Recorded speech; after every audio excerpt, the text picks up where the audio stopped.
I think we've all been broke at one stage or another. I know I have. And it's not the best feeling. Today we're going to be looking at some TikToks.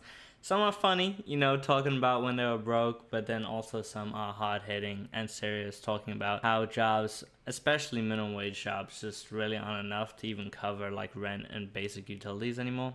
If you guys do enjoy the content, please do consider liking and subscribing to help grow the channel. And let's start the video. I've realized recently that my biggest fear is having no money at 30. Because being broke in your 30s is nothing like being broke in your 20s. I have watched my own family scratch and claw at any penny they could find just to survive. Nobody's there to help. Nobody has any sympathy for you. Because basically, if you're not doing well in your 30s, it's a very strong sign that you wasted your 20s.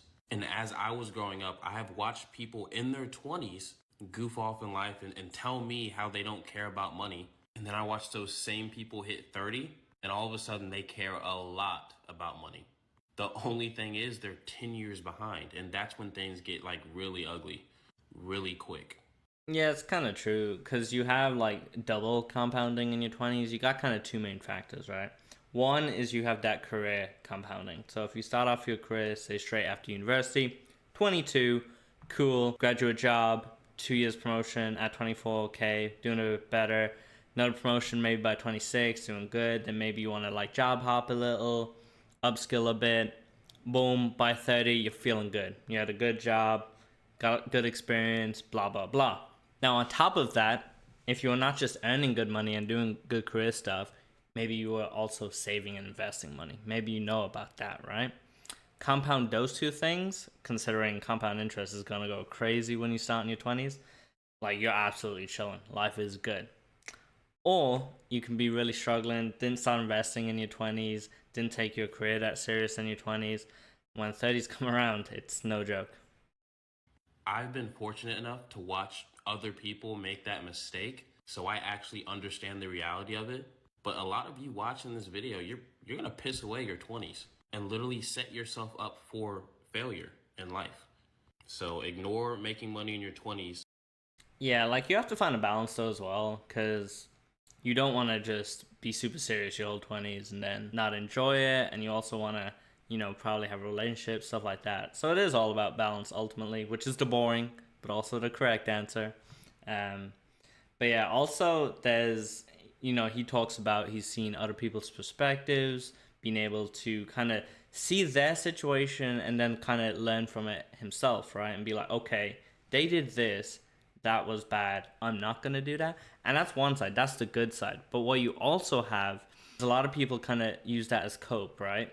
So they might see somebody they know, family, friends, whatever, throw away their 20s and be like, well, it's fine because they did it, so I can just do it and, it'll be fine. So I think there's a lot to be said for how you react to seeing other stuff. If you take it on board and improve, that's really good. But if you use that as an excuse, it's definitely not the answer. At your own risk. Having a job and still being broke gotta be like the top 2 worst feelings in the fucking world. Cause it's like That's me right now. But to be fair, London is just tough place to live. Because a lot of it is money management, to be fair. For me at the moment, it's just cost of living is quite high. working, but where the fuck is my money? Like, This video is brought to you by me. If you guys are enjoying this video, please do consider liking and subscribing to help grow the channel. Let's continue with the video. You know what's funny? You see when you're broke. When you are broke, everything pisses you off.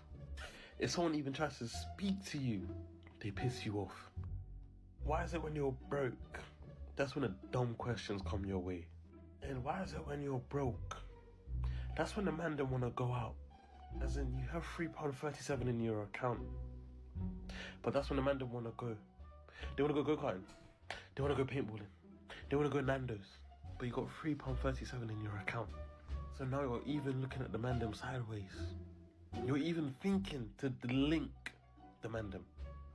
Oh, it can be the other way. You can just have everything be funny, and you just anything happens, yeah. Sure, man, that's great. That's perfectly fine. Just smile it all away, because that's all you can do. You're not going go-karting with £3. Let me tell you that much right now. See when you're broke, Listen, you see when you're broke, it just puts you in a certain mood where, bro. So when they say money don't bring happiness, my nigga, don't listen to them. That brings happiness, brother. Money brings happiness. Being poor is really expensive. For example, I need a new used car, but I can only afford a car that's about the $2,000 to $3,000. As my research tells you, 2 to 3 grand for a used car in the US, it's over. It's done. Don't even bother. You're finished.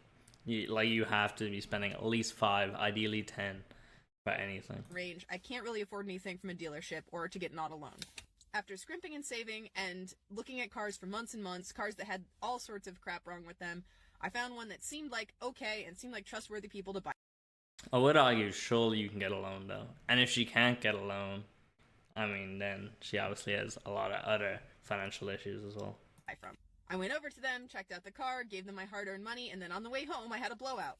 And then after I had a tow truck, a very expensive tow truck because I can't afford to have AAA, tow me to a repair shop, I get told that 3 out of the 4 tires need to be replaced. And also the wheel well that's holding one of the tires on is messed up and that needs to be fixed. So now this cheap car has cost me an extra $400. And then driving it home from the repair shop, the Honestly, I thought it would be more than 400. blinkers go out. Plus a myriad of other problems with this car that I don't know about yet. Money that I don't really have that I've been saving for months in order to have a car that I thought would be reliable and take me around town. Because I never will be able to afford a new car. And that's just one of many examples on how poor people having to buy lower quality stuff means that they spend more money over time maintaining that shitty stuff or... It is true to an extent, but there's like a balance, right? Because you don't want to go the other extreme. You don't want to be buying a brand new car and getting killed by depreciation. So, you want to be buying like a 3 to 5 year old car. I'm pretty sure it's like optimal. Buying more of that shitty stuff than someone who could just buy the nicer thing. Now that I'm kind of in a better position in life, I can make this fucking video. But being out broke as fuck with your homeboys, bro, will have you sick, like your stomach turning. I can't even get the verbs out, bro. I never forget, they was like, we gotta go down to Atlanta to shoot this one little scene and all that. And y'all know me, I like to drive my own whip and shit like that. And I'm like, bro, I don't really got the money for it and all that. And they was like, oh, you ain't gonna need no money, it's gonna be cool, it's gonna be cool. I'm like, all right, bet, we go out there and shit. We go out there, we shoot the video, we have a good time, and I don't spend a dime. Things were looking really up for me at that motherfucking moment, till it was time to leave. And as I'm leaving, I forget. They tax you once you leave the parking deck. That shit costs $8 to leave. One of the homies like, oh, I got you, gang. That wasn't really the problem. The problem was I legit didn't have $8 to my name. I couldn't even front and pull out my damn car. Like, that's that day right there, bro. When I say I ain't called out of work yet, bro. Like, I'm not calling out. Like, I'm posting videos every day. Like, I'm never going back to feeling like that shit, bro. That shit had me sick as hell. I'm not gonna lie. Sometimes I be looking back on how broke I was in high school, and it was actually down bad than horrendous. So to set it up, me and my friend, we went to a gas station, trying to get some chips. I had exactly $5.47 in my bank account. This is just enough to buy some dynamite Doritos, the Taki kind, or so I thought. I walk into the store, I put them on the counter. Tell me why they're $5.99. So I look at the guy. He looks back at me. I look at my friend. The nigga looks at me. He's like, let me go get some change out the car, and we might be good. The cashier looked at me with a blank-ass stare like this. And he said, hey, bro, do you really want the chips that bad? I was like, yeah, I really do. Nigga said, I'm going to take $1 off for you because I feel your pain. So my friend come back in with, like, 3 pennies, and he's like, yo, I got the change. Cashier's like, no, it's all good. I took $1 off. I walked back to the car. I said, damn, I'm so broke. That's tough, but that's pretty funny. Actually, a question for you guys is, because he was talking about that in high school, but with he had 547 in his bank account, right? When did you guys even get your first bank account? Because I don't think I had a bank account until, I want to say like 17, 18. Like, I just didn't have one. I didn't open one when I was like that young. I just had cash. I would just only have cash. So, yeah, let me know. Baby, what you doing? You busy? Oh, all right, cool. I just wanted to ask if I could get 200 because I got to pay a couple things, and I'll pay you right back when I can. Bills? What bills you got to pay this time? Didn't you pay your bills with the last check? That's why I didn't ask last time, because I thought this one was good. Come on. You could have got an extension on that. Like, I don't have any more extensions left. I got to pay now. Like, I don't have that luxury. So you mean to tell me you don't have no money left over? See, that's why I've been telling you, you got to learn how to manage your money. It's no reason why you should have no. No, that's funny. The gaslighting is crazy. Like, he's out here asking for money, and he's like, well, you should have managed your money better. Okay. No money left after you get paid. That's crazy. Wow. Okay, so I don't do nothing for you. So that $5 that I put in your tank the other day, that don't mean nothing. Because that $5 could have went towards my bills. But I was thinking about you. I was putting you first. And right now, you're not putting me first. Okay, so then you don't love me then. So my love don't matter. You clearly don't have love for me. Love can't pay the bill? Okay, so since love don't mean nothing, then go be with somebody with some money then. So that's all you care about. Hello? Hey friends, so I know it's been kind of a running joke that like I'm broke and unemployed, but it's not a joke anymore. Like I'm really down so bad. Like I tried to buy something for $4 fucking $4, fucking 16 quarters, and my card declined. I have 18 cents in there. I don't even have a quarter in there. Like I don't. That's why you need a credit card, you know? My Amex never declines. Am I in debt? Maybe. And on top of that, my middle school bully keeps showing up in my dreams. But last night I beat her ass. She was all bruised and black and blue and swollen and shit. And she was like, I didn't know you could fight like that. Blah blah blah. And I was like, yeah, because I don't like fighting, because I don't like to hurt people, because I'm just so wholesome and pure, you know. But like, bitch, why are you tormenting me in my dreams? Like, leave me alone. Like, don't you have anything better to do than like fuck with a broke bitch? Like. What a random transition. I promise you, the universe is bullying me enough, bitch. Like, leave me alone. Stop making guest appearance in my dreams, please. Do anybody have information on how to work at an oil rig? Because at this point, I'm finna lock in and be a grown man and go work at the oil rig. Or lying, because I say, hey, instead of majoring in business management, major in accounting, all I'm seeing in my comments are a bunch of complaining, talking about accounting is hard. Do you know what else is hard? Loki, that's actually a bar. Counting is hard, but being broke is harder. I think that's true for most careers, to be honest. Like, it's not like the good jobs. They obviously not the most fun activity, but at the end of the day, you know, having job security, having steady income, a good income, you know, it's worth it, to be honest. Being broke, okay? I'm not somebody who, I don't believe in coddling people. I don't even coddle myself. So this is the same way I talk to myself. So this is the same way I'm gonna talk to you. You can either rise up to the occasion or you cannot. Talking about, oh my God, but it's so hard. I failed it. Do you know what else is hard? I thought, you know, going to school, studying, while working, doing all of those things was hard. Guess what I'm doing? Got over it, and I'm working, and I'm going to school, essentially. Yeah, sometimes you just gotta lock in and just get it. I'm doing the enrolled agents exam with the IRS. While working, while doing content creation, while managing a business. I'm doing all those things. I passed part 1. I passed part 2. I'm about to pass part 3 in the She kind of cooking. next 2 weeks. I don't have time to talk about, oh my God, you either want it or you don't. Find a way to motivate yourself. If you think accounting is hard, hire a tutor. I don't know. If you want it bad enough, you'll figure it out. But it's a good... Yeah, just to do a quick caveat though, like, there's also just stuff you're suited at, right? So for one example, if you're not good like with numbers, right, that doesn't mean you should go do accounting. There's other stuff you can do, you know? So just keep that in mind. Y'all talking about y'all want good jobs. Here's a good job for you. Just push through.